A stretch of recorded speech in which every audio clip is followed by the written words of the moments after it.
This group of callous criminals from the world of Monsters, Inc. are sure to be in for a fright today, as we're going to sentence each and every one of them. Looking at all their crimes and ranking them from the petty to the downright diabolical, it's time these monsters felt the full force of the law. Gonna be seeing this face on TV a lot more often. Yeah, like on Monstropolis' Most Wanted. I don't know why you're laughing, Mike, he's right. But before we get to the mean green scream machine, there's a certain grumpy slug who needs sentencing first. That's right, first up is Roz, and surprisingly, I'm not gonna charge her with illegal surveillance. I'm watching you, Wazowski. Always watching. There's also the potential violations of company privacy policies, but spoiler alert, she's an undercover agent working for the CDA. I shouldn't have to say spoiler alert for a film that's nearly as old as I am. So basically, she'd be pardoned on that front. However, the hair in Roz's slimy soup comes in the form of the time she assaults a colleague. Listen, I need a favor. I really need the key for the... Well, isn't that nice? Having to deal with Mike making your work life 100 times harder is obviously super frustrating, but as a head agent in a government agency, she really should know better than to assault him. I mean, it's only minor, but for purposely slamming the shutters down on Mike's fingers, Roz would be looking at 90 days inside, mainly due to her abusing her position at the CDA, which she'd also be stripped of. It's a good thing Mike's not a snitch, which is more than can be said for some workers at Monsters, Inc. The next criminal monster that grabs our attention is the googly bear-loving, cycloptic receptionist, Celia May. Now, I know what a lot of y'all are thinking probably right about now. Celia doesn't know what Sully and Mike are up to for 90% of the film. Well, you'd be right. But without her, they could never have completed their mission to get Boo home. Although before she can help, Mike's got a lot of explaining to do. What's going on right now? We are through! Randall's right behind us, and he's trying to kill us! You expect me to believe that pack of lies? Ah! I love you, Schmoopsy Poo! I'm not sure why she didn't believe him even without the evidence. Who'd make that stuff up? Getting back to the action though, Celia needs to come up with a way to buy Sully Wooly and Googly Woogly some time. Did I just say that out loud? There they are! The all-time scare record. Huh? No, I didn't! It's pretty clever. Only problem is, in Monstropolis, as we know, children are viewed as toxic. So aiding in the smuggling of one into a workplace where hundreds of monsters are actually isn't all that clever. It'll most likely be a slap on the wrists. Tentacles? I don't even know what this thing... That's not the point. The point is, for aiding and abetting the commission of a crime, Celia May would be looking at an 18-month prison sentence with a $5,000 fine for breaking health code violations. We all do crazy things for those we love, huh? As we move on to our next monster, it's worth bearing in mind that in their world, although children are seen as a source of energy, they're also seen as highly toxic, and any contact with them or anything they've touched would be seen as a biohazard. Cue the one and only George Sanderson. Ellie, I'm on a roll today. George and I are like brothers.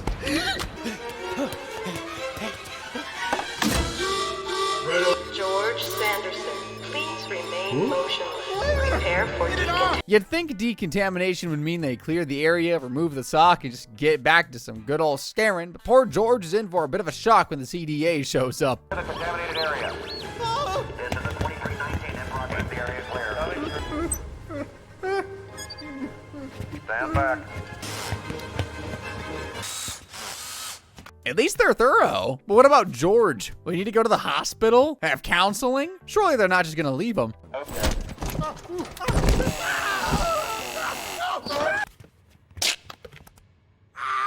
Actually, George does need counseling after that. Oh, can you imagine that? You're already embarrassed by shutting down your entire workplace. You don't need to be stripped down to the nude and bathed in front of your coworkers, too. Sounds like a nightmare I had once. But it's kind of hard to feel sorry for a guy who breaks health code violations over and over, even when it's not his fault. Boy, Wazowski looks like he's in trouble. This dude just can't catch a break. Now, you'd usually put this down to George being in the wrong place at the wrong time, or just the fact that he's a bit unlucky and completely clumsy. But when Sully uses his door to come back from Nepal, George jumps to the dark side and becomes a complete criminal. Although, when your supposed buddy keeps ratting on you, what can you do? No, you can do this. I picked out an easy door for you. In Nepal. Gateway, look out! 23 now! Look, I get it. George has had enough of the shaving and showering at the hands of the CDA, especially when the last two instances were complete accidents, but it don't excuse assaulting a coworker, concealing and forcing a biohazard in his coworker, and then throwing the untrained monster into a kid's room full of toxic material. So right off the bat, we've got the Gentle Giant on assault charges, but also preemptive toxic transfer, which is like an inch away from full-blown bioterrorism. So for these crimes, George Sanderson would be sentenced to 13 years in jail with hair-raising $35,000 in fines. You know who gives haircuts in prison, George? The CDA. When you think of villains from Monsters, Inc., you think of the biggest and the baddest, the classic Randalls or water nooses, but there's a villain that goes right under most people's noses. Fungus! Yeah, Fungus! The monster who built the Scream Extractor. What's that? Wait, come on, wait. Oh, come on. I don't like big moving things that are moving towards me. Say hello to the Scream Extractor. Hello. Yep, the same instrument of torture they just tried to use on Mike. They also tried to use it on Boo.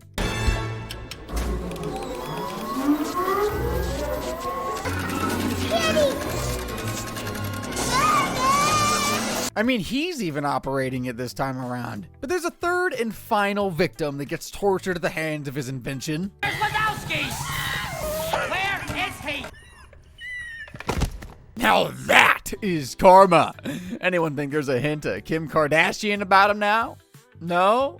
Okay, inventing and operating a torture device to be used on kids is pretty bad, even if Randall is coercing him. For this, Fungus would easily be banged up for 15 years per victim. So already he's staring down a 30-year sentence. But things get worse for the three-eyed evil henchman because he's the person responsible for procuring potential doors so Randall can kidnap kids and test them on their machine. We already saw this when Randall accidentally kidnapped Mike. I get the door. He don't want the door. He's a paranoid, delusional furball.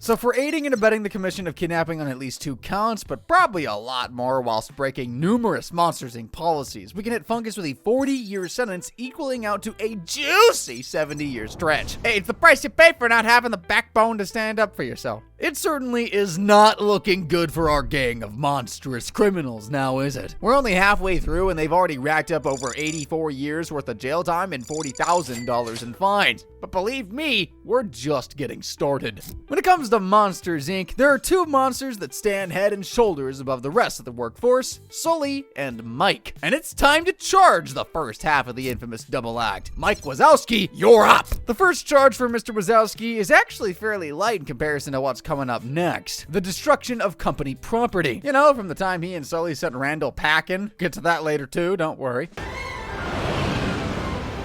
That's right, Boo. You did it. There'll be no prison time for this one as it's really minor, but a fine of $1,000 should make Mike think twice about that again. Pretty open and shut, this one.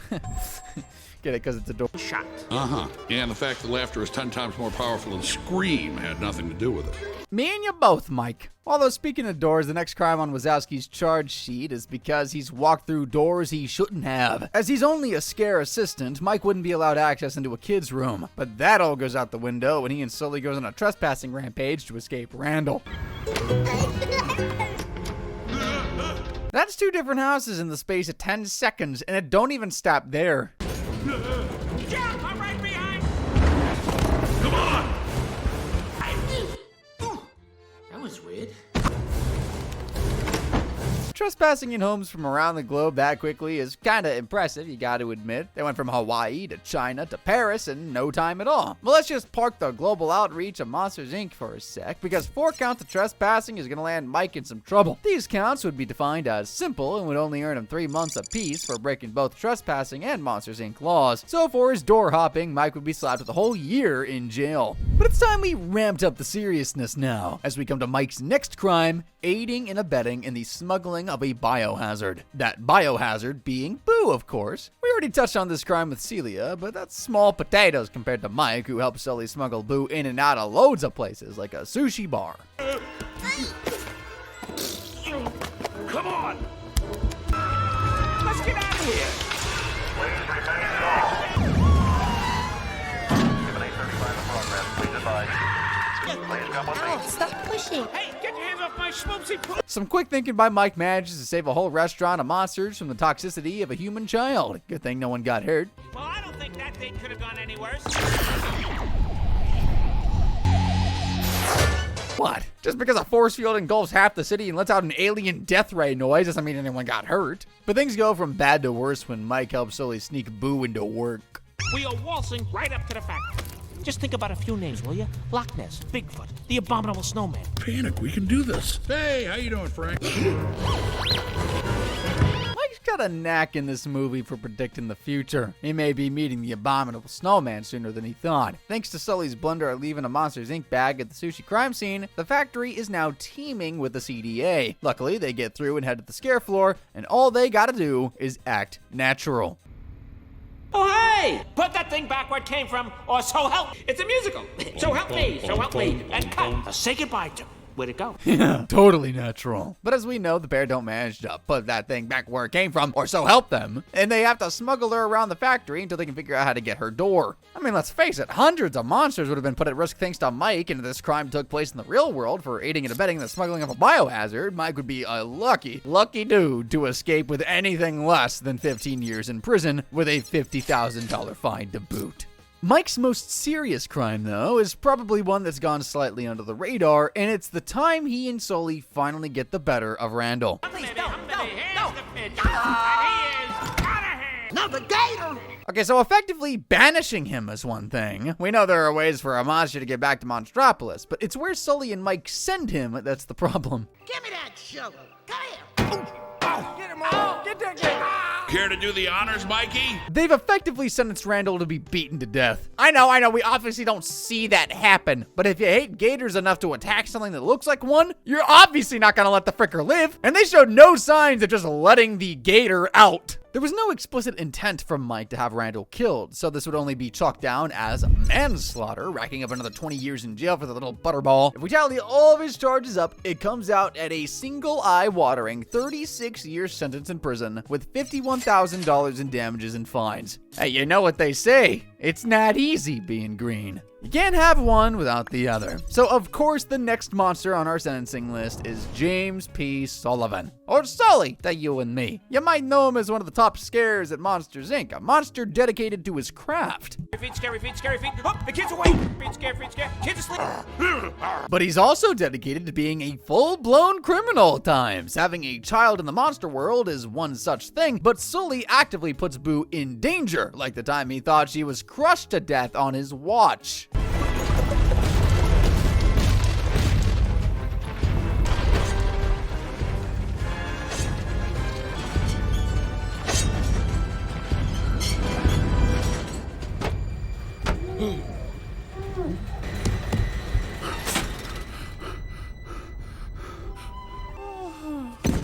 Well, she wasn't crushed to death. Hooray! But she was left to walk the corridors of a seriously dangerous factory and through sheer dumb luck gets reunited with Sully. It's a cube of garbage. Hey, I can hear it too. I'm kidding! Boo! Don't you ever run away from me again, young lady. Yeah, it's sweet he cares, but if he's choosing to keep a human kid around, he really needs to keep a lid on things. And letting Randall get his scaly mitts on her really isn't that.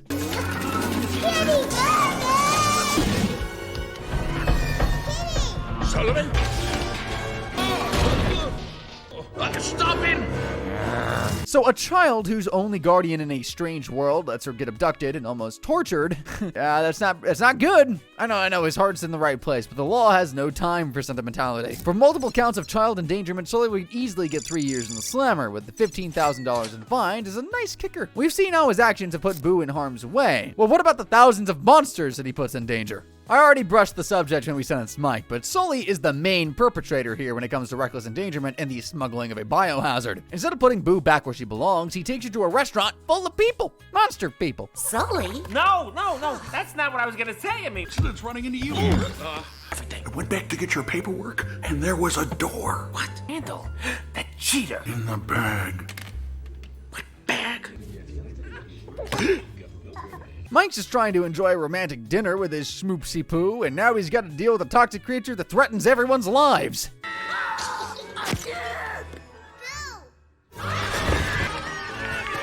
Okay! So we're already at like 75 dudes at risk of serious injury, but then Sully has the bright idea of dressing Boo up as a baby monster and taking her to work. Number one concern. Now, if there's anything that... No, not now. News. Ha, James. Is this one yours? Bring an obscure relative to work day. Good thinking, Mike. I guess. Also, the CDA's detection systems clearly aren't that good if there's a kid roaming around in front of them and they can't pick her up. Hey, maybe their scanners don't work on chair fabric and mop heads. From the sushi bar to work, Sully has put countless people in danger. So we've got him on a reckless endangerment charge from the restaurant, but for work, we're gonna hit him with the smuggling of a biohazard charge. For these crimes, the Soulster would be given 15 years to brush up on his public safety skills with a bank-busting $125,000 fine as a chaser. Randall has been a big issue for Sully and Mike throughout the film, and as we saw in Mike's sentencing, the pair need to get their scaly adversary to go away for good. From Bigfoot to the Loch Ness Monster, banishment has pretty much been the way forward when you need to get rid of a troublesome monster, as the boys know from experience. We're in the human world! Oh, what a great idea! All you had to do was listen to me, just once! But you didn't! So to get rid of Randall, they thought they'd do the same. Here's the pitch, and he is out of here! Oh, get him on! Get that guy!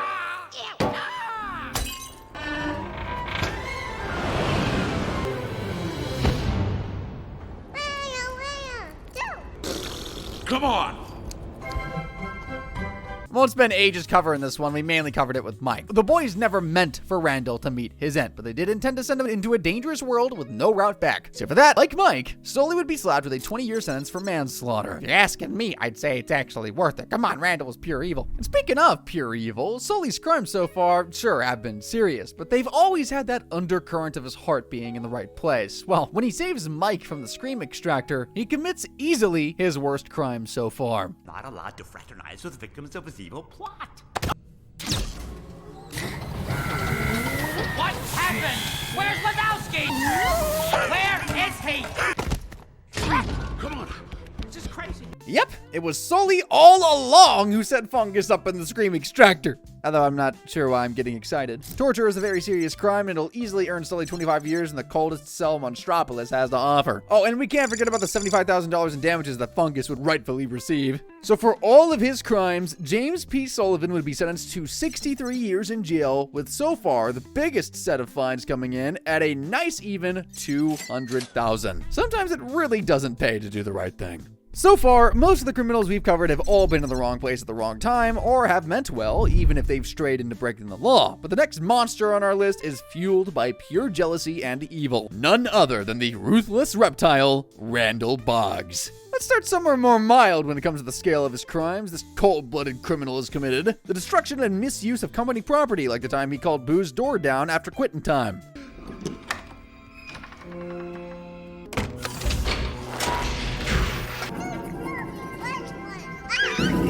The use of doors after hours is a clear violation of Monsters, Inc. policy, but also in this instance, it led to the release of harmful material, or boo, to me and you. Then we've got the destruction of company property, from literally excavating a whole lair in the belly of the building.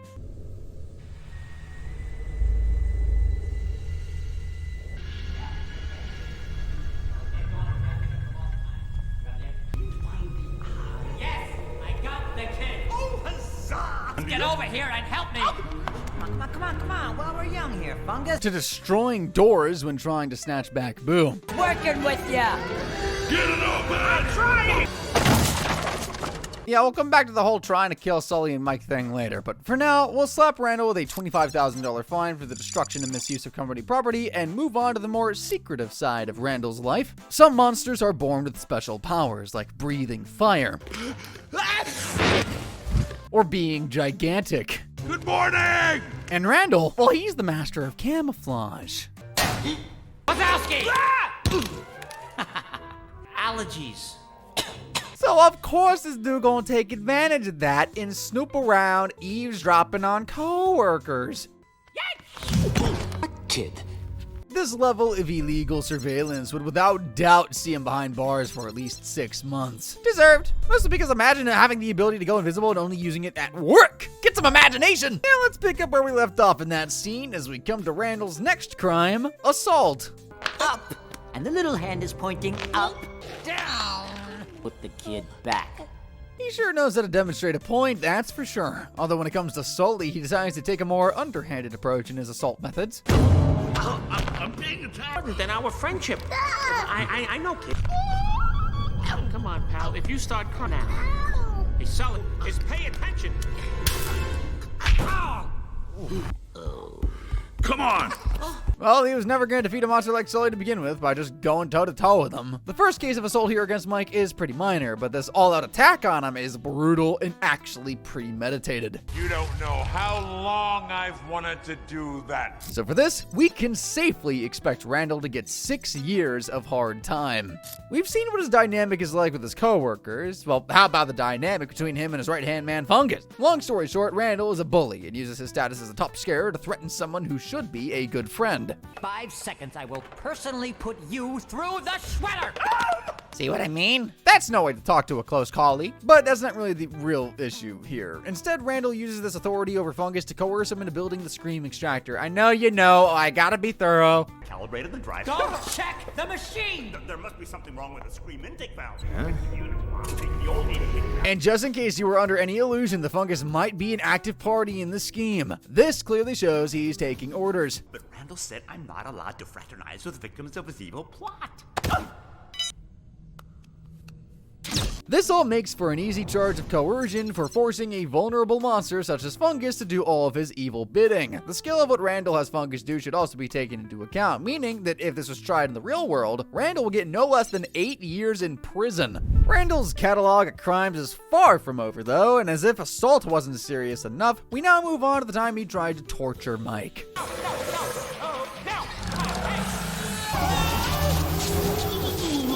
Thanks to Sully pulling the plug, Mike evades torture at the hands of the Scream Extractor, but he isn't Randall's only victim, and somehow it takes an even darker turn. When you realize the Scream Extractor is actually a torture device designed for kids, it does kind of make your toes curl a bit. It's a good thing Sully's on the ball though, otherwise we'd have Mike and Boo looking like big-lipped fungus, which upon saying sounds like a disease. So for 2 counts of attempted torture and 12 years a pop, Randall would have another 24 years added to his sentence, which is getting pretty big. And trust me, it's about to get a whole lot bigger. Sully and Mike are clearly the bane of Randall's life. One is way more popular despite being an assistant, and the other is way more successful. So what does an evildoer do with 2 thorns in his side? Get rid of them by sending the pair hurtling towards the ground from hundreds of feet up in the air. Nice working with ya! Get it open! I'm trying! It's a good thing those doors are magic. However, there will be no doors to save Sully the next time Randall tries to get rid of him. You stupid, pathetic! Now your time is up! He really does hate him, doesn't he? With Mike MIA and no witnesses, it looks like Randall might finally get rid of his Sully problem. I'll take good care of the kid.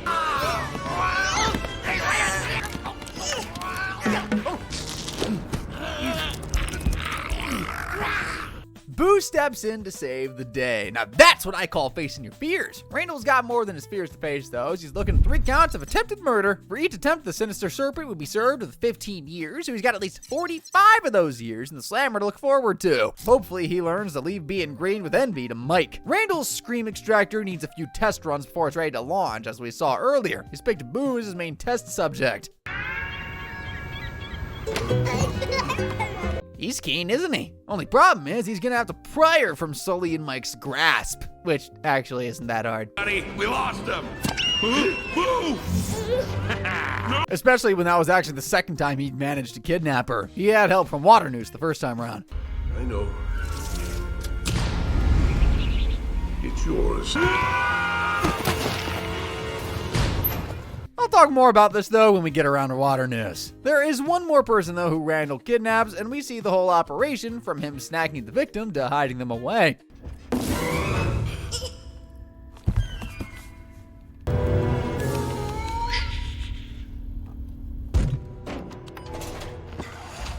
How could you get Mike and Boo mixed up? Sure, they have similar heights, but like they are the most two different beings I can think of right now. Anyway, we caught him in the act here, and along with Water Noose, that's 3 counts of kidnap. But before we get to sentencing, it's worth pointing out that there's a larger conspiracy to commit kidnap charges dangling over Randall's head here. The Scream Extractor needs a constant supply of kids if it's going to be cost effective for the company, and that means he and Water Noose plan on kidnapping thousands of kids to sustain the energy supply. Because of you, I had to banish my top. This machine, we won't need scarers. So for the blatant kidnapping on 3 counts, Randall would be getting 15 years per count, totaling at 45 years. But that is the least of his worries. Because of the conspiracy to commit kidnapping on the behalf of Mr. Water Noose, Randall would be getting over 20,000 years in jail if you look at the potential amount of children and if you charge per child. So all in all, Randall would be sentenced to a whopping 20,128 years and 6 months in prison. This could be 100 times worse too, but as he's acting with an accomplice who holds a position of authority, mind you, they'd shoulder more of the blame. And it's about time that monster got his spoonful of justice.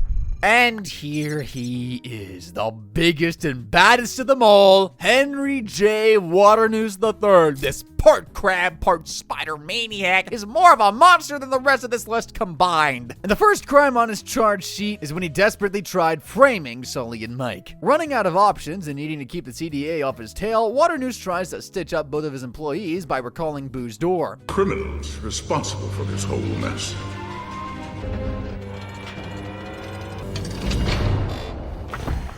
Come out slowly with the child in plain sight. Sully and Mike managed to escape, but Water Noose's attempted frame-up certainly didn't do them any favors. So for trying to pull a quick one over the CDA, he can easily expect a tasty 10-year stretch. And, just as a reminder, this is his least serious crime. Things quickly start to spiral out of control as we get to his next one. This is technically a crime within a crime, but we'll touch on the more serious side later. Basically, Water Noose is in cahoots with Randall, and their plan is to kidnap kids and forcefully suck the screams out of them in order to fix Monstropolis' energy crisis.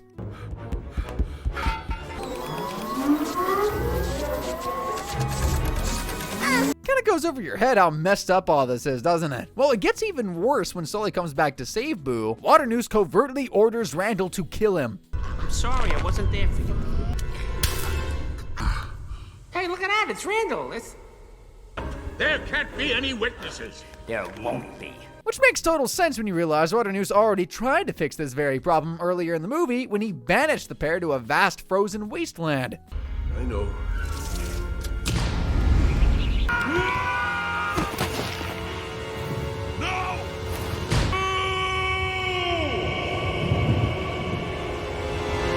There's cold places, and then there's the Himalayas in winter. Water Noose didn't send Sully and Mike there to get them far away from the factory. He sent them there so that they never come back, if you catch my drift. But thanks to a former employee of his, they live to fight another day. Abominable! I look abominable to you. Hey, why can't they call me the adorable snowman? I'm a nice guy. Snow cone? It's lemon. How about you, big fella? Snow cone. Luckily for Water Noose, that downgrades his charges from attempted murder to conspiracy to commit murder. But as it's a double count, he won't be getting off lightly and can expect 20 years for trying to get rid of Sully and Mike. Send him to the Himalayas, I say. Make sure his yellow snow cones aren't lemon, though. As we've had a glimpse of already, Water Noose's scheme of stealing screams is first tested on Boo. I had to banish my top scarer. With this machine, we won't need scarers. Sullivan was twice the scarer you will ever be.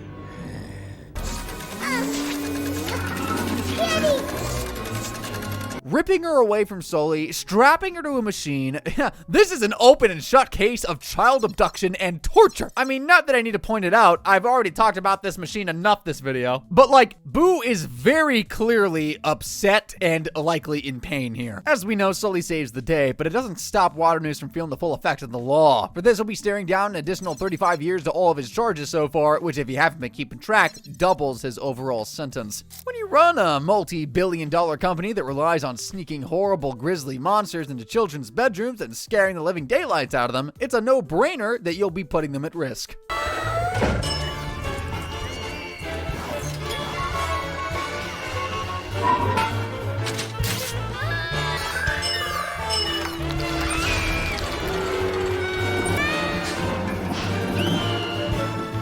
We may actually make our quota today, sir. First time in a month. Some of those monsters have terrible tusks and claws and teeth and their terrible jaws. You get the idea, though. There are 10 scares working at any given time, and each of them go through about 40 to 60 doors a day on average. So that works out at about 520-ish kids a day that are being put in unneeded danger thanks to water news.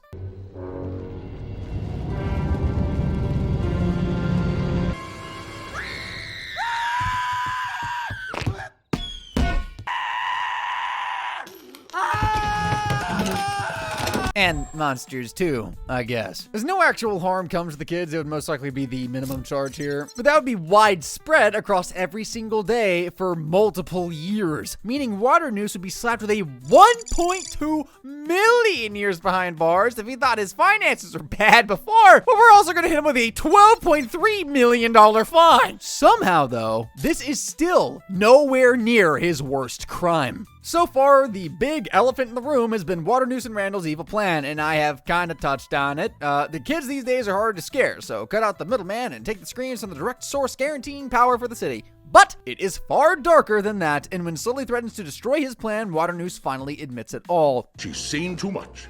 You both have. It doesn't have to be this way. Scaring isn't enough anymore. Kidnap 1,000 children before I let this company die. Silence anyone who gets in my way.